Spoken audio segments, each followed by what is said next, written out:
Hello, today we will guide you through how to enter opening bank balance in QuickBooks.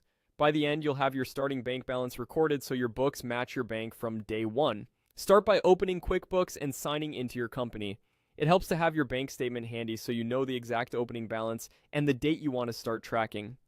This is usually the statement balance on the day before you begin entering transactions or connecting a bank feed. Once you're in, move your mouse over the accounting menu on the left. This reveals the key tools you'll use to manage your accounts. From there, select Chart of Accounts.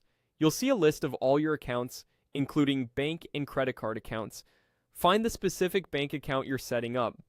If you're managing multiple accounts, double-check the name to make sure you're updating the correct one.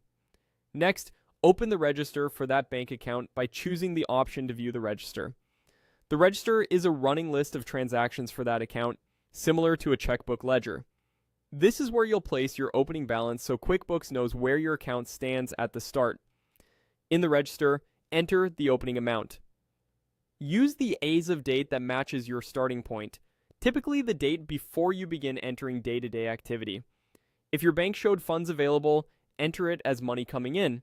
If the account was overdrawn, enter it as money going out. Adding a short memo like opening balance can make future reviews clearer. QuickBooks will handle the balancing side internally so your books stay in line, and this single entry will set the foundation for accurate reconciliations.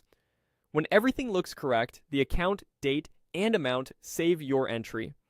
Take a moment before saving to confirm you've used the right account's register and the right date, since those details affect your beginning balance and reconciliation flow. If QuickBooks asks you to confirm the change, click Yes. This confirmation ensures you understand that you're setting the starting point for that account. After saving, glance at the register's balance to make sure it reflects what you expect based on your statement. That's it. Your opening bank balance is now in place. As you continue, keep your transactions dated after this opening balance date, and when you're ready to reconcile, your statement beginning balance should match perfectly. Thanks for watching, and great job getting your books started the right way.